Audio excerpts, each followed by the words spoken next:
welcome to my kitchen. Today I am going to be working on tomato paste. It's going to be a long, hot day, so join me.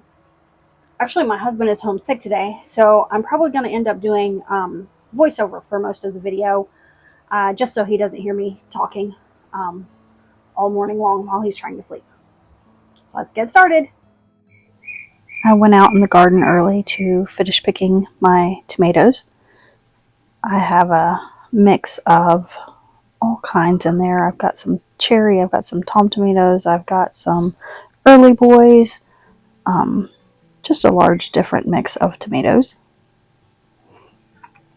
And then I wanted to wash them and get them all cleaned up. I had roughly 1 bushel of tomatoes to work with. Just getting them clean. And now I'm coring and taking out any bad spots that may be in the tomato to get them ready for roasting. Once I got them on my roasting pan, I just spritzed them with a little bit of olive oil, and then I roasted them for 45 minutes at 350 degrees.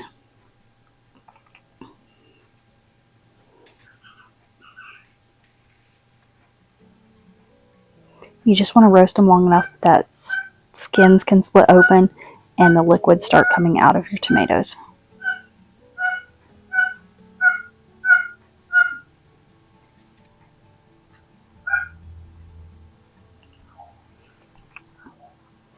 Now I'm getting ready to just smash as much liquid out as I can. I actually ended up using my hands and just squeezing the liquid out and then pureeing the tomato in my blender.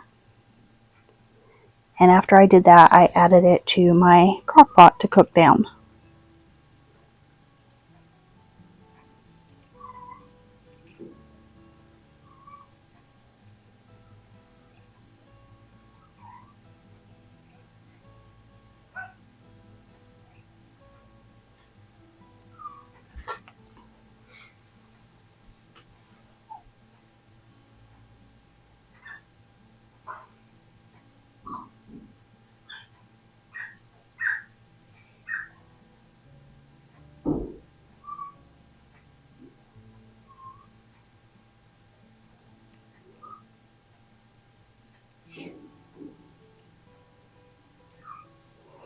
I'm adding a little bit of citric acid. Just be sure you follow the directions if you're going to use that. I also added salt and sugar.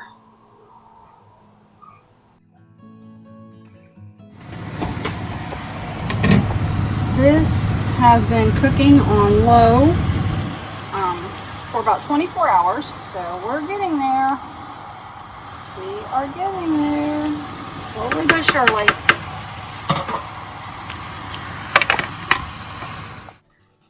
I've had my tomato paste cooking on low for roughly 36 hours now. It is cooked down here. As you can see, we've got a nice thick paste here. I've got my canner on. It's got water and a splash of vinegar in it, so it's getting warm. My jars are sterilized, as well as my flats and my rings. So let's get started.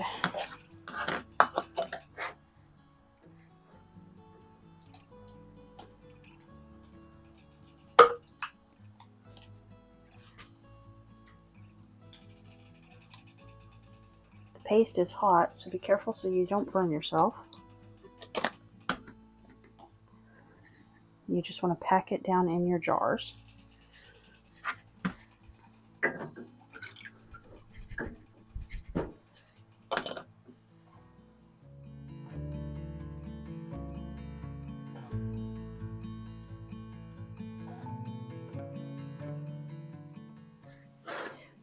One thing to always remember when you're cooking tomato paste is low and slow. You do not want to burn your tomato paste, but you want to get as much of the liquid out as you can. You can do this like I did it in the crock pot. You can do it in the oven, you can do it on the stove or in a roaster. But you want to make sure you're stirring it quite often, just keeping an eye on it. I kept mine on low and just let it cook down. Right now I'm wiping the rims with vinegar just to make sure there's no sticky residue.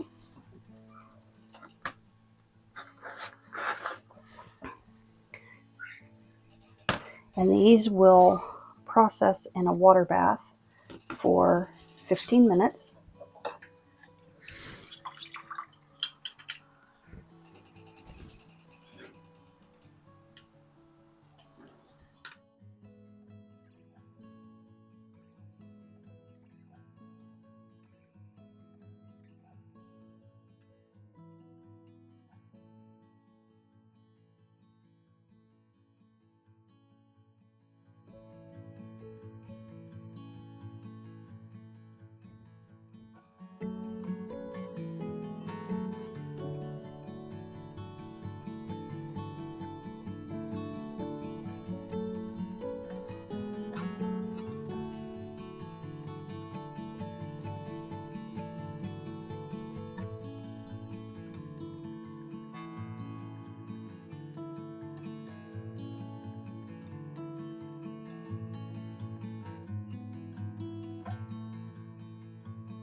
With the tomato paste, you're just trying to get as much of the liquid out as you can. So in that initial, when I was pressing the liquid out of the tomatoes after I baked them, I strained my liquid and then I mixed it with beef broth, and we made jars of vegetable soup. I also used some of it to can down some beans. So you can use it like if you're going to be canning chili or soup or something, you can actually use your tomato liquid, tomato juice, um, when you initially squeeze the tomatoes in your broth. My canner is actually getting ready to come off, so I'm just, there goes the timer.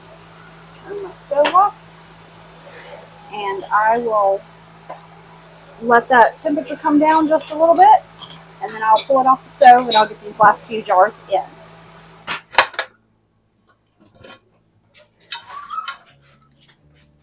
Be careful, you don't want to burn yourself. All right, now one thing you'll want to remember when you're doing this is you're not actually going to get a whole lot of finished product for what you started out with. But look at it. Nice, thick, beautiful. Now when I started, I had a bushel of tomatoes. And I was using several different kinds of tomatoes as well. I know a lot of people, they'll just stick to the Roma or whatever. But I was using what I had on hand, which was a good mix. Now, a tomato is a very, once you process it down, you're not going to get nearly as much. So out of that bushel, I have 18 of these little jelly jars full of tomato paste. Which is still, I mean, that's a good bit. I use it when I'm making chili or if I'm making my spaghetti sauce. That lid came loose a little bit. So you're still going to get a good bit of paste, but it is a lot of work.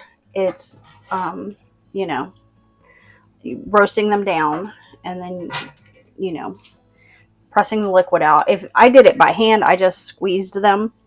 But, okay, I'm going to get these last few jars back in my canner here so I can get this last canner going. If you have like a juice bag or something like that, you can do the tomatoes in that. I just did it by hand.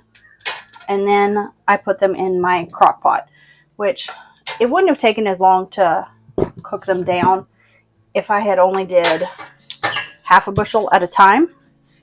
But I was just trying to get all the tomatoes. Here we go. I was just trying to get all the tomatoes worked before they started going bad.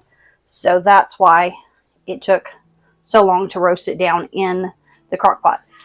Yes, it has been a long, hot process, but these beautiful little jars are worth it. Thank you for joining me, and happy canning!